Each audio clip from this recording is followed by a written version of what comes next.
Miércoles 26 de enero, primero de secundaria, Ciencias, Biología. ¿Cómo están organizados los seres vivos? Aprendizaje esperado. Identifica la célula como la unidad estructural de los seres vivos. Énfasis. Reconocer los niveles de organización de los seres vivos. ¿Qué vamos a aprender? En esta sesión verás cómo la materia desde su nivel más básico puede organizarse de tal forma que da lugar a las células y a los demás componentes de los seres vivos, y cómo va aumentando la complejidad en cada uno de los niveles. Hoy inicias un nuevo bloque con el aprendizaje esperado. Identifica la célula como la unidad estructural de los seres vivos. Y el primer propósito que estudiarás es reconocer los niveles de organización de los seres vivos. Conforme avances en el desarrollo de la sesión te vas a dar cuenta de que es un tema, además de muy interesante, muy importante, y su comprensión te va a permitir entender otros aspectos de los seres vivos. ¿Qué hacemos? En las sesiones anteriores se ha empleado el término de materia para tratar diversos aspectos de los ecosistemas, como los ciclos biogeoquímicos y redes alimentarias. Ahí identificaste que la materia, al igual que la materia, no se crea ni se destruye, solo se transforma. Cabe mencionar que tanto los objetos sin vida como todos los organismos vivos están constituidos por elementos químicos. En la Tierra existen alrededor de 93. De ellos, 6 son los que principalmente forman la materia viva, que son carbono, hidrógeno, nitrógeno, oxígeno, fósforo y azufre. Y otros 20 aproximadamente se encuentran en los seres vivos en menor cantidad. Al estudiar la materia de los seres vivos se distingue que hay varios niveles de complejidad estructural y podemos decir que va de lo más simple a lo más complejo. A esta jerarquización se le llama niveles de organización de los seres vivos. Los científicos, para poder estudiar la materia, la han dividido en materia que forma los cuerpos inertes y la materia que constituye los seres vivos. El átomo es la parte más pequeña de la materia que conserva las propiedades características del elemento que forma. Por ejemplo, el carbono está formado por infinidad de átomos que presentan las mismas características que constituyen el elemento llamado carbono, que a su vez es materia inerte. Cuando se combinan dos o más átomos iguales o diferentes, pueden formar moléculas. Por ejemplo, una molécula muy importante para los seres vivos es la glucosa, ya que nos proporciona la energía. Está formada por diferentes átomos, por ejemplo, carbono, el hidrógeno y el oxígeno. Te invitamos a que anotes el título en tu cuaderno, dibujes la línea y escribas los nombres y los niveles y alguna característica. El primer nivel de organización de la materia es el nivel atómico y el segundo es el molecular. Estos dos niveles están integrados por los elementos químicos que forman tanto a los objetos inertes como a los seres vivos, y los encontramos en el medio abiótico. El segundo nivel de organización están las biomoléculas, que establecen el límite entre el mundo biótico y abiótico. Es importante mencionar que las biomoléculas están formadas fundamentalmente por los 6 elementos mencionados, que constituyen principalmente las moléculas orgánicas, llamadas así porque son producidas por los seres vivos y no se encuentran de forma libre en la naturaleza, como las proteínas, los carbohidratos, los lípidos y el ADN. En esta sesión es la parte química. Ahora verás cuáles son y cómo se forman los niveles de organización de los seres vivos. Los niveles biológicos son el nivel celular, tisular o de tejidos, el de los órganos, los sistemas y el organismo. El tercer nivel es el celular. En este, las células se forman con la combinación de átomos y las biomoléculas entre sí. Puedes observar en la imagen que en un modelo de la membrana celular los componentes biomoleculares como los lípidos, las proteínas y los carbohidratos. Actualmente se sabe que la célula es la unidad estructural y funcional de la vida. En ella se encuentran pequeñas estructuras llamadas organelos que se encargan de realizar las funciones celulares, como por ejemplo el núcleo. Las células son capaces de realizar todas y cada una de las funciones y actividades para vivir. Ejemplo de ellas son las células óseas o musculares de los animales. Durante el proceso de la evolución, Las células se asocian para formar el siguiente nivel, que son los tejidos. Un tejido es la agrupación de células semejantes que realizan una función.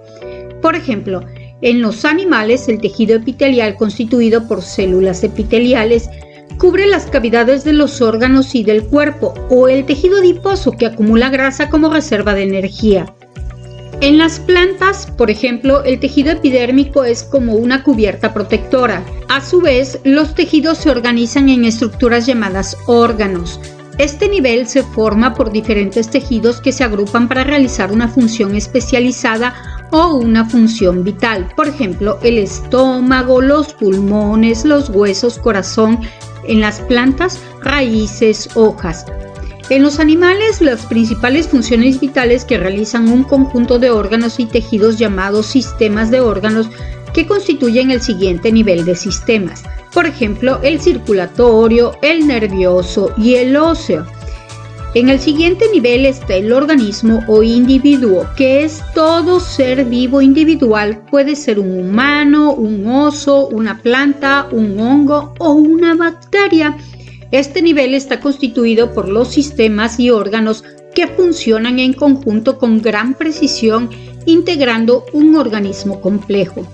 Hasta aquí has visto los niveles biológicos de los seres vivos, pero estos no viven aislados, sino que interactúan y también forman niveles de organización biológica, constituyendo la parte ecológica que consta de los siguientes niveles: población, comunidad, ecosistema y biosfera. En el primer nivel es la población. Este se forma de los individuos de una misma especie que habitan en la misma región geográfica y al mismo tiempo. Por ejemplo, una manada de leones, una parvada de golondrinas o un enjambre de abejas. Las poblaciones de diferentes organismos o especies que habitan en un área geográfica particular que interactúan entre sí forman una comunidad. En el siguiente nivel lo forman la comunidad, junto con su entorno abiótico, que es un ecosistema y puede ser tan pequeño como un charco o tan grande como las grandes planicies o montañas, o grandes ecosistemas como las selvas, desiertos, etc.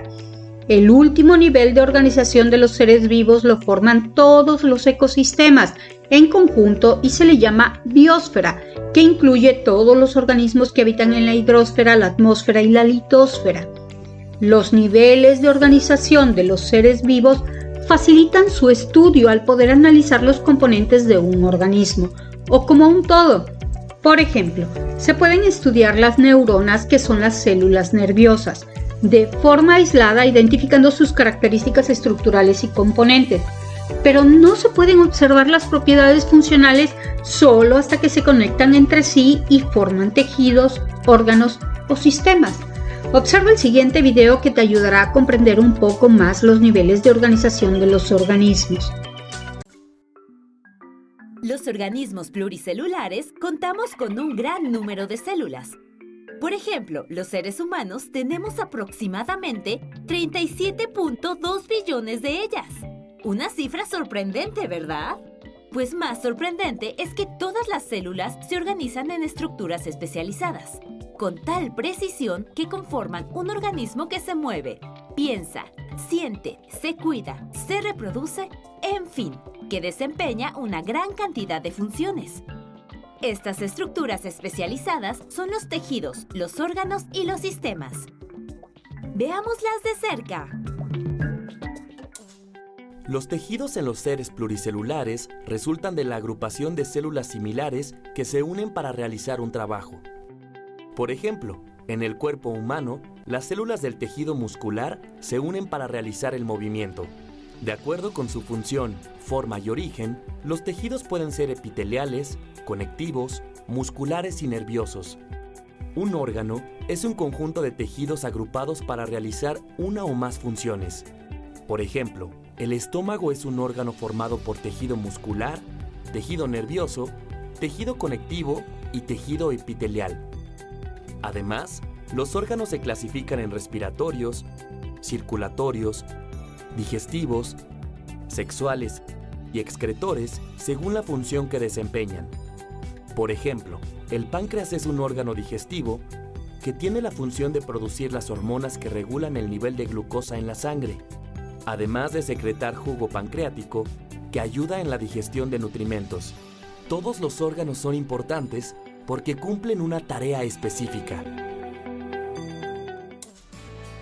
Cuando varios órganos se relacionan para llevar a cabo una función específica, constituyen un sistema. Por ejemplo, el sistema respiratorio está constituido por pulmones, laringe, tráquea y diafragma, entre otros órganos. Un sistema puede relacionarse con otros para cumplir con un fin común. Así pues, el sistema digestivo trabaja con el sistema respiratorio, el sistema circulatorio y el sistema excretor para llevar a cabo la nutrición del organismo. Algunos de los sistemas que conforman el cuerpo humano son el respiratorio, el circulatorio, el digestivo, el excretor, el sexual y los de relación, es decir, el sistema nervioso y el glandular, así como el tejido sanguíneo y el tejido conectivo. ¿Cómo podríamos llamarle al conjunto de sistemas que interactúan entre sí? Estamos hablando de una entidad mayor, de un organismo, es decir, de un individuo pluricelular como tú y el resto de los seres humanos, y como cientos de miles de seres vivos que nos rodean. Desde una microscópica célula hasta la formación de un organismo pluricelular, hay un proceso que va subiendo de nivel. ¿Habías pensado en lo importante que es una célula? Gracias a ellas, tenemos tejidos, órganos y sistemas que nos permiten realizar diversas funciones. ¿Pudiste percibir que la biosfera presenta patrones que permiten al ser humano establezca niveles de organización, lo que facilita su estudio, la clasificación de la materia y en particular de la materia viva en los niveles de organización de los seres vivos? Tiene una gran importancia ya que permite estudiarla al poder analizar por separado los componentes de un organismo o como un ser integrado con más facilidad y entenderla. Llegó el momento de conocer la palabra que agregarás a tu abecedario biológico o vocabulario. En la imagen se observa una escalera que abarca los niveles de organización de los seres vivos, desde una célula hasta un individuo integrado. Por ejemplo, como el circulatorio y nervioso, entre otros. En cada escalón va una letra. La palabra que agregarás es organismos. Agrega esta palabra en el nuevo formato del abecedario biológico o vocabulario. Elabora una tabla con 3 columnas. En la primera anota los nombres de los niveles. En la segunda, una breve descripción de cada nivel. Y en la tercera, realiza los dibujos o recortes correspondientes a cada uno de los niveles. Los niveles deben de ir ubicados siguiendo su grado de organización. Buen trabajo, gracias por tu esfuerzo. Si te gustó el video y te fue de utilidad, suscríbete al canal. ¡Hasta luego!